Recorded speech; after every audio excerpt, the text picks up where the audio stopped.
Nazis antialemanes. Bueno, vamos a ver. Ricardo de Perea nos escribe textos muchas veces demasiado largos para que los podamos comentar. Si queréis que podamos comentar algo, lo mejor es que como mucho pues un párrafo, dos párrafos, ¿no? Pero bueno, en la línea de cuestionar, yo creo que en base a distintas interpretaciones terminológicas, porque muchas veces ya sabéis que las discusiones más que sobre conceptos reales, son sobre interpretaciones de palabras, ¿no?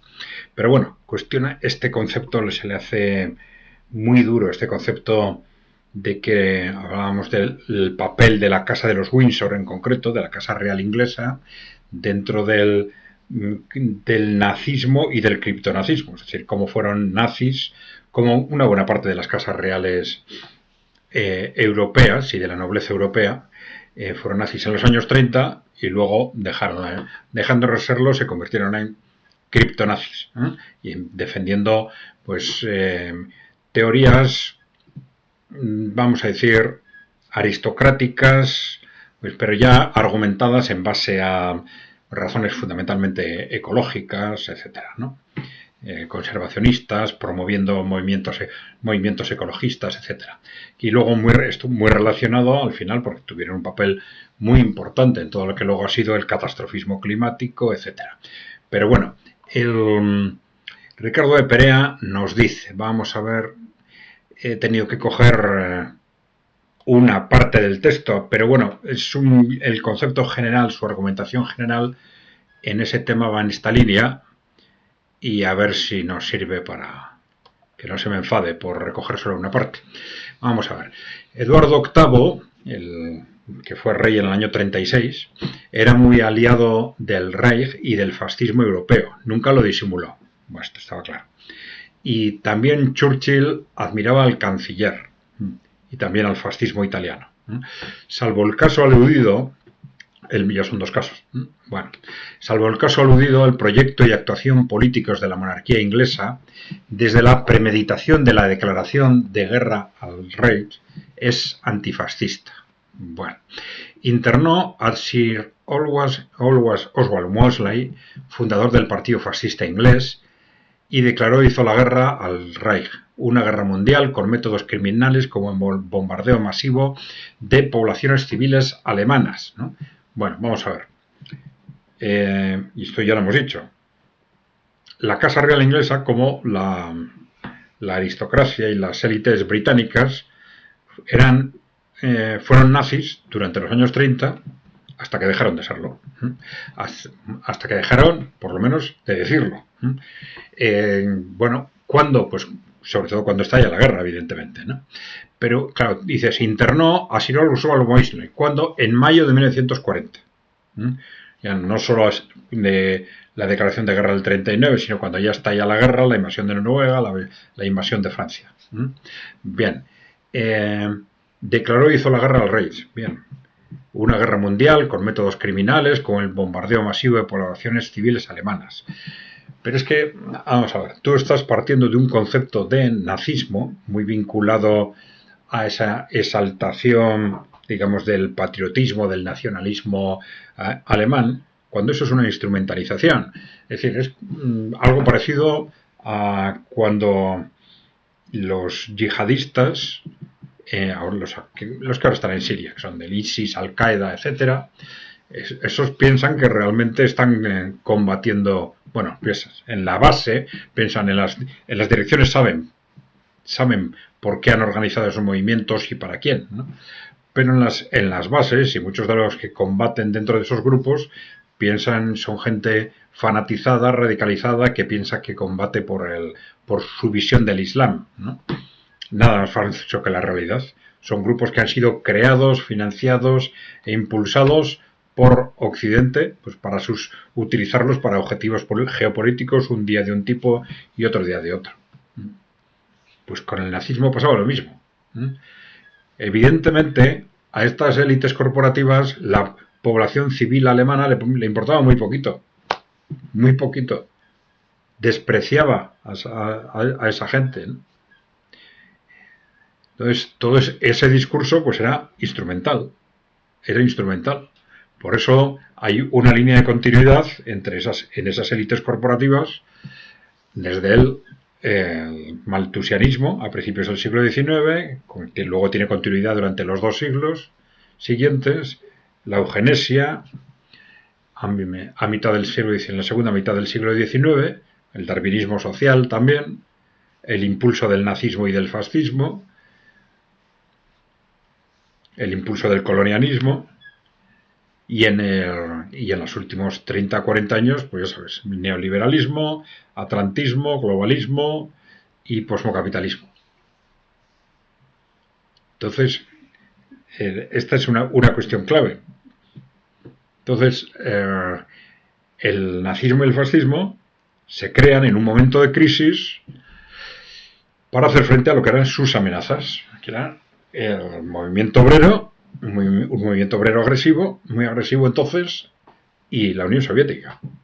Y claro, mira qué casualidad, creamos un movimiento al que le insuflamos esa idea de que, claro, para la supervivencia y el desarrollo del pueblo alemán necesitamos un espacio vital y tenemos que atacar, casualmente, a la Unión Soviética, mira.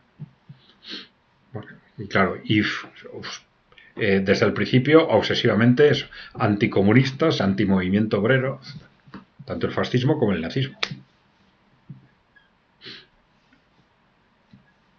Son movimientos instrumentales. Entonces, ese criptonazismo, que es la ideología de esas élites corporativas, cuando ya a partir de la Segunda Guerra Mundial pues, no se puede utilizar esos mensajes, pues siguen teniendo esa mentalidad de odio a la humanidad, de odio al vulgo, vamos a decir, y ahora a partir de ese momento ya lo proyectan de otra forma. A través del ecologismo, del conservacionismo, del catastrofismo climático, luego del antinatalismo, el impulso de la reducción de la natalidad, etcétera, etcétera. Bien. Bueno, le digo a Ricardo de Perea, que es el que ha escrito todo esto, porque claro, una y otra vez, en distintos comentarios demasiado largos para que te podamos contestar, pues sí, insistes en lo mismo. Entonces estamos hablando de dos concepciones distintas, radicalmente distintas de la palabra nazi y nazismo. Tú interpretas lo que normalmente en la televisión nos dicen que es el nazismo, y yo creo que eso no es. Eso es la apariencia. Lo que había detrás era un movimiento de crisis, un movimiento corporativo, para hacer frente a una situación de crisis.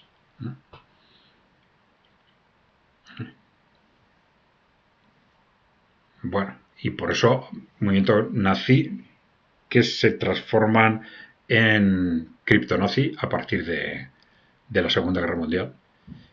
Había, evidentemente, como en el yihadismo, ahora en Siria, por ejemplo, pues habrá sectores dentro de los yihadistas que sepan de qué va el tema y otros sectores que no. También en el partido nazi había sectores, vamos a decir, populistas, ¿no?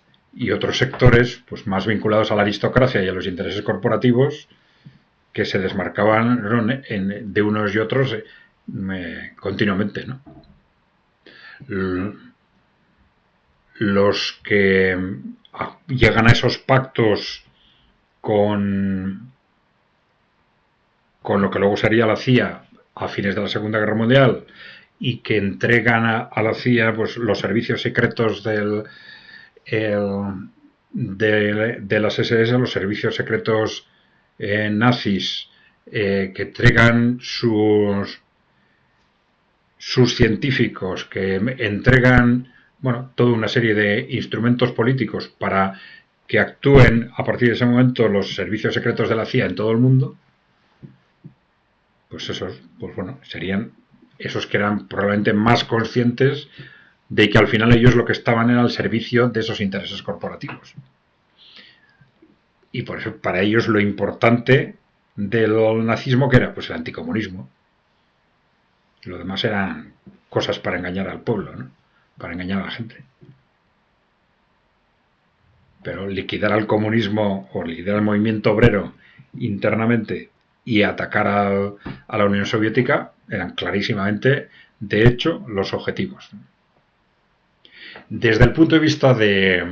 Ahí mencionas a Churchill. Claro, Churchill efectivamente era un furibundo colonialista, racista, simpatizante de Hitler en su momento, pero claro, tenía una idea muy clara del concepto de imperio británico. Entonces decía, sí, sí, bueno, evidentemente hay un enemigo a batir a toda costa, que es ese movimiento obrero y esa Unión Soviética.